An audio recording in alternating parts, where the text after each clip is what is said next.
Hi, I'm Dr. Rietscha. I currently have a doctorate degree in nursing practice. I also have a master's degree in nursing education. Of course, I am a registered nurse. And today, we're going to dive deep into how you can use the nursing process to unlock correct answers on your NCLEX, whether you're struggling with tricky questions or just looking for the extra edge. This strategy will change the way you approach the exam. I guarantee you.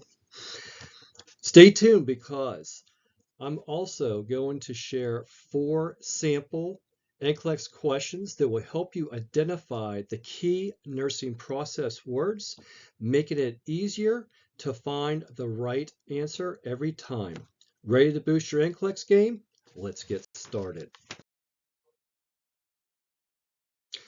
Okay, so after reviewing today's lesson, you should be able to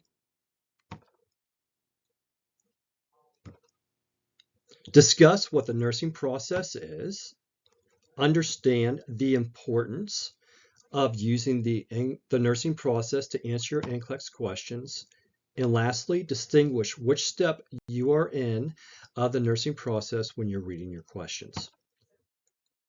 All right, so the nursing process acronym, all the way back in first semester. Does anybody remember what that acronym is for the nursing process? Well, if you said ADPI, you got it. What does ADPI mean? Again, it translates out to being assessment, diagnosis, planning, implementation or intervention, and evaluation. Why is it so important that you need to remember the nursing process when it comes to your NCLEX questions? Well, I'm not sure if your nursing program has taught you the importance of the nursing process. I do remember whenever I went through my program for my associate's degree, we were told early on, first semester, I believe it was probably by 4th week, that you need to know nursing process, you need to memorize it, know it as ADPI, very important, and then we really didn't touch base with it after that. So let's start diving into why you need to know the nursing process. All right, so let's look at this first question. Step number 1, we always need to read the question. I know that should go without saying, but I'm going to tell you a lot of times whenever I'm reviewing exams with my nursing students, once we go through it, they're like, oh, I missed that word, or I missed this, I read it too fast. So step 1, read the question just to get an idea of what the question is going to be asking. So, a nurse is assessing a patient who has been admitted with a suspected stroke. Which of the following findings is most crucial for the nurse to document during the initial assessment? All right, step 2. We're going to start going out through and start picking out key words. For example, we have a nurse who is assessing.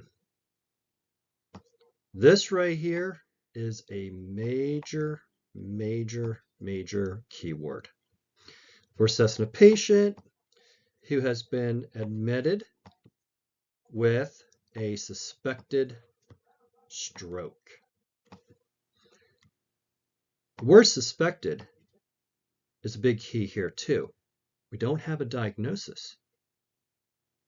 We have something that we suspect. Which of the following findings is, this word right here, most is going to be a huge keyword, crucial for the nurse to document during the initial assessment? All right. Now, step 1, read the question. Step 2, pick out keywords. Step 3, you have to ask yourself, is this a nursing process question or is this a nursing priority question?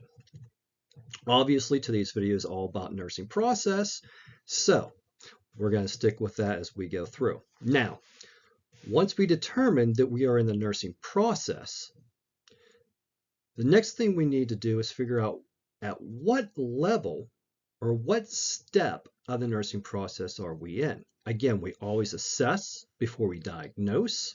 We always diagnose before we go through our planning. We always plan before we do our implementation or intervention, and then we always do that before we get to our evaluation. It has to go step by step by step.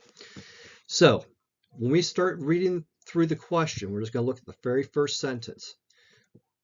All right, so a nurse is assessing a patient who has been admitted with a suspected stroke. At this point of this question, we are in the assessment stage. We have not moved to the diagnosis stage yet because we're suspecting, which means we still need to do some more assessing before we can come up with this determination of it being a diagnosis of a stroke. Which of the following findings is most crucial for the nurse to document during the initial assessment? We never got out of step A on our ADPI with this question. So this is really key because a lot of times you can have a whole paragraph and have no clue what the question is asking you.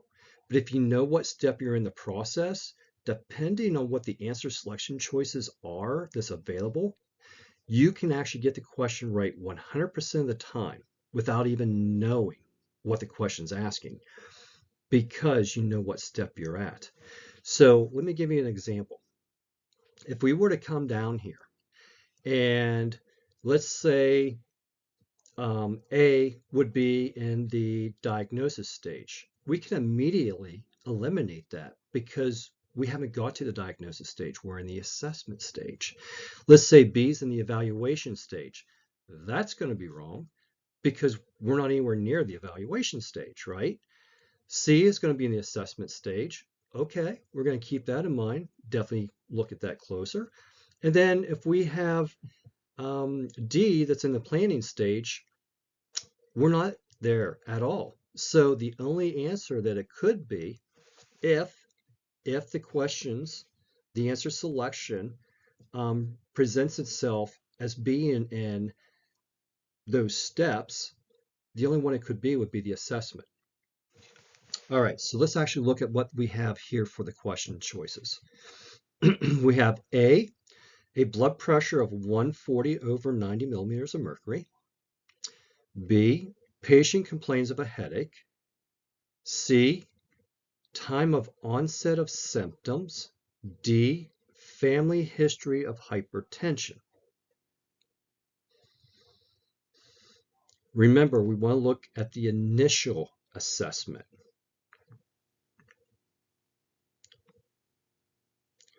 Out of all of these, the only one I see that's part of the initial assessment would be when was the start of the symptoms.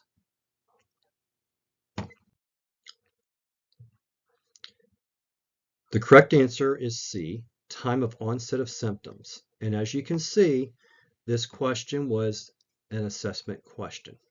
All right, let's take a look at another one. Question 2. A nurse is formulating a nursing diagnosis for a patient with chronic obstructive pulmonary disease who is experiencing shortness of breath and frequent coughing. Which of the following nursing diagnosis is most appropriate?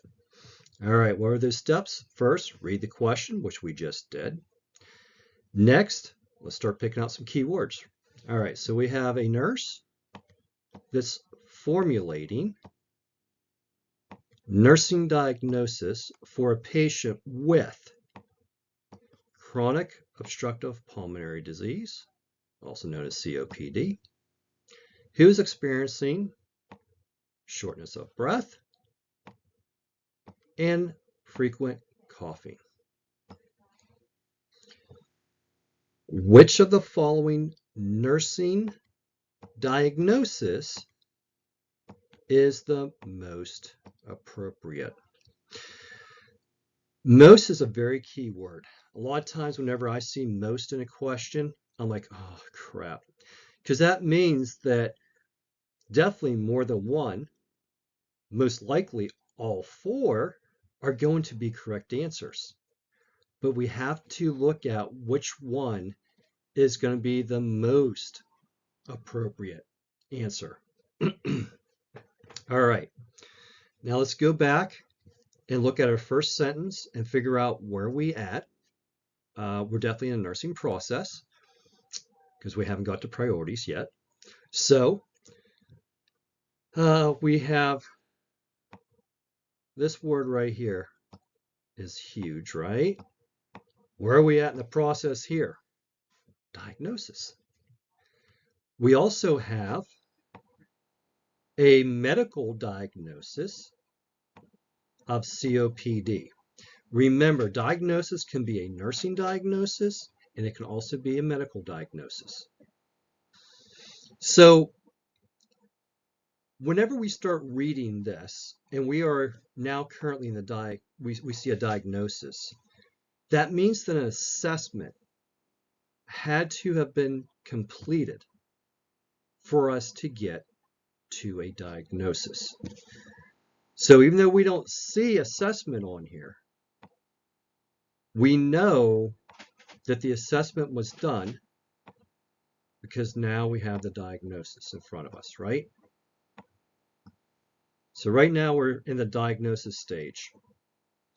Which of the following nursing diagnosis is most appropriate? Again, look at this. It's giving it to you. What step are we in? Diagnosis. So we're past the assessment because we have diagnosis, but we have not moved on to planning.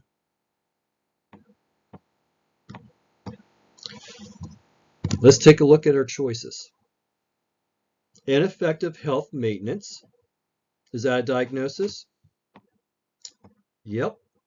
That's definitely a nursing diagnosis, right? Impaired gas exchange. That's also a diagnosis. Risk for infection. That's a diagnosis. Activity intolerance.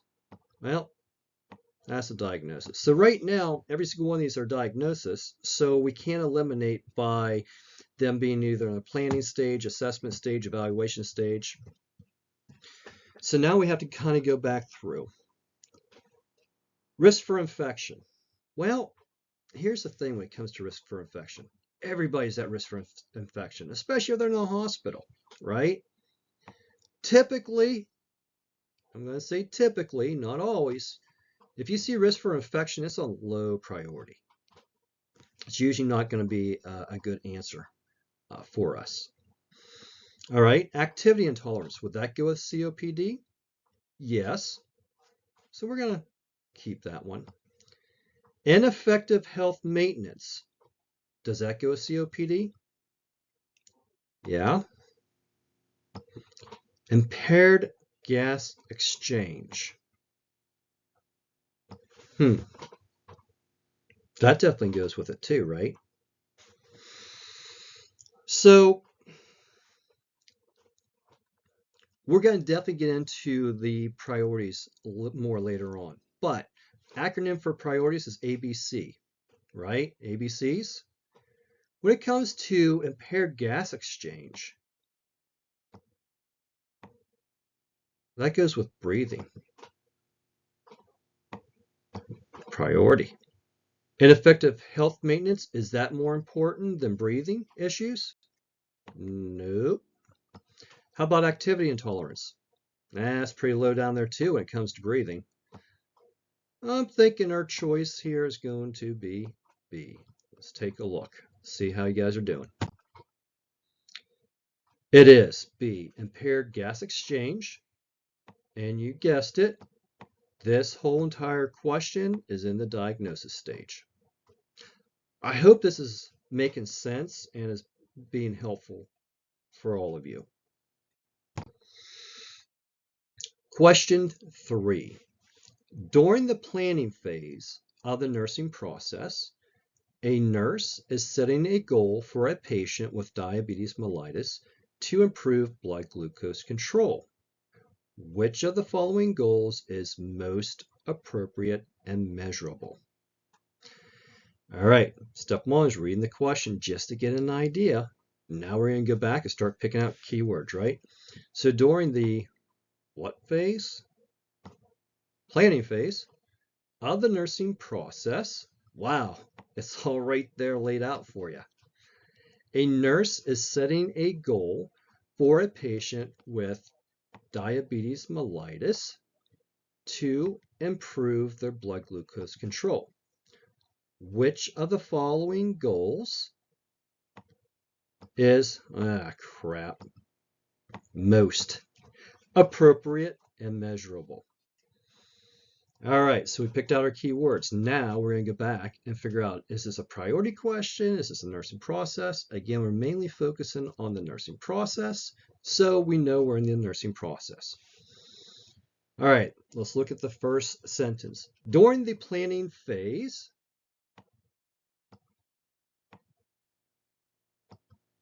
all right, of the nursing process, a nurse is setting a goal for a patient with diabetes mellitus to improve blood glucose control. What do we have here? Diabetes is a nursing diagnosis. Well, a medical diagnosis, but it's a diagnosis for us, right? So as it stands at this point in time with the very, very, very first sentence, we are no longer in the assessment. We have a diagnosis, and we even see that later on, but that really doesn't matter at this point because it says that we're in the planning phase. That means assessment had to be done, diagnosis had to be done for us to start planning on what we're going to do to take care of the patient, right? Okay, I hope this is starting to make a little bit more sense here.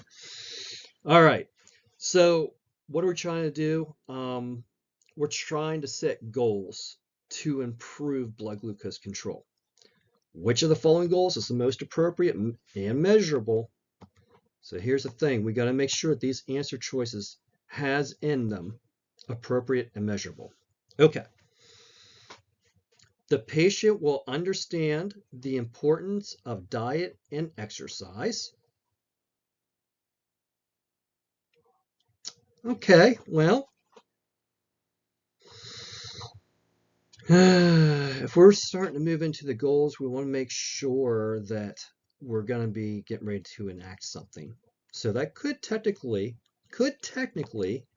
be moving more towards the intervention implementation stage, right? The patient will show interest in learning about insulin administration. All right, look at this. Sometimes your answer below will help direct you on where you're at in the process as well. That's a little bit more advanced, but just kind of putting it here. The patient's blood glucose level will remain between 70 to 130 milligrams of deciliter before meals within the next month. That's definitely implementation and intervention. The patient will feel more comfortable about managing diabetes. That's definitely an implementation and intervention. So we're definitely out of the planning stage. All right, now, out of these, patient will understand the importance of diet and exercise. Now, that's pretty good for managing diabetes, right? The patient will show interest in learning about insulin administration. It would be good if they are interested. That means they're going to kind of hear us, right? The patient's blood glucose level will remain between 70 to 130 milligrams per deciliter before meals within the next 3 months. That's definitely really good, like that. The patient will feel more confident about managing diabetes. So let's take a look. Out of these, this one here by far is the most complete goal out of all of these? Is this appropriate for a patient to remain between 70 and 130 before meals? Yes. So C is with that. Is this measurable? Yes, it's measurable, very specific before meals within the next month. None of the other ones here has anything that pertains to being measurable. Thinking C is going to be the correct answer on this. Answer is C. The patient's blood glucose level will remain between 70 to 130 milligrams per deciliter before meals within the next month. Okay, and this one's saying we're in the planning stage. We can be, but we're getting ready to move from the planning into the implementation stage. And again, I have more information on all of this later on. Let's look at our next question. Question 4.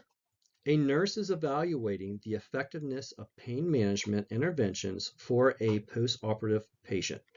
Which of the following indicates that the intervention was successful? Okay, we did our first part. We read the question just to get an idea. Second part, we have a nurse evaluating effectiveness of pain management interventions for a post-operative patient. Which of the following indicates that the intervention was successful? All right. We are definitely going to be looking now where, is this a process question? Is this a priority question? Again, we're in the process, right? Let's look at our first sentence. A nurse is, big key word here, evaluating the effectiveness of pain management interventions, which means if we are evaluating effectiveness of pain management interventions, obviously I is interventions, we're looking at the effectiveness, which would be evaluating for a post-op patient. So that means when we get to this stage right here, our assessment had to have been done for us to get a diagnosis. We had to plan on what we were going to do, right? In this case, we're going to do something for pain management. We would have to implement or provide an intervention to go with the plan. So right now, just in this section right here, we have eliminated that the assessment was done, the diagnosis was done, the planning was done, the intervention implementation was done. Where are we at? Evaluation. All right. Which of the following indicates that the intervention was successful? Okay, let's take a look. Patient states that their pain level is 8 out of 10. Okay, that's an evaluation, right? Patient requests additional pain medication every 2 hours. Okay. The patient can perform deep breathing exercises without discomfort. Okay. The patient appears to be resting quietly but grimaces occasionally. All right, let's look at this. Patient states that their pain level is 8 out of 10. I don't call that successful.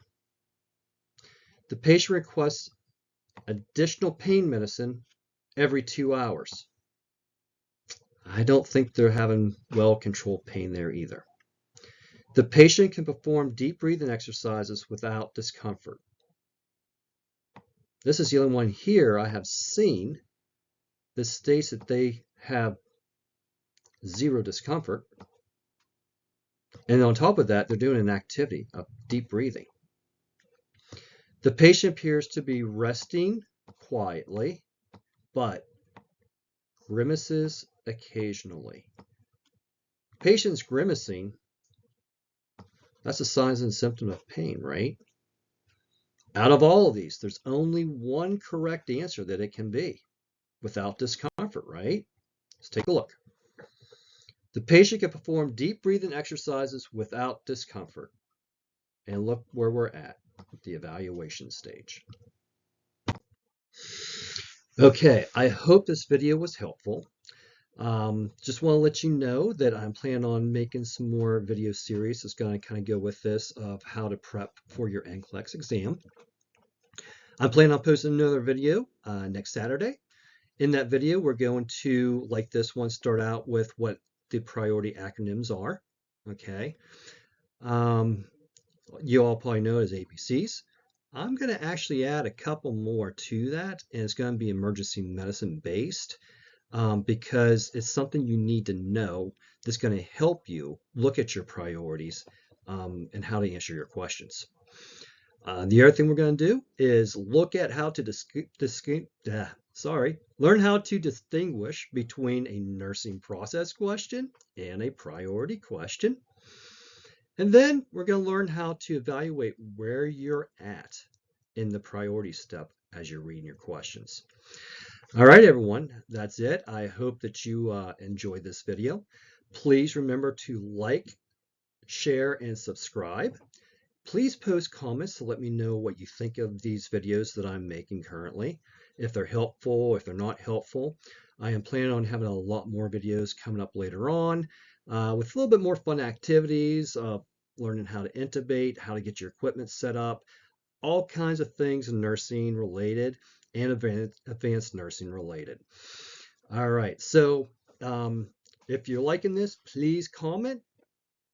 Also, I'm going to have some things down below in the description where if you're interested in seeing what all I have to offer, I do have a nursing NCLEX crash course that's available.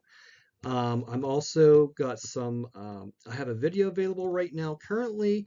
If you have difficulties understanding the different heart blocks, specifically on just heart blocks alone, because a lot of people have issues with that. And I'm also writing a book that's going to go with that eventually as well. So stay tuned for more. And please, if you get a chance, take a look at my website. And if I can help you with anything and you want some one-on-one coaching, please go to my website and please send me a message. All right. Till next time, take care.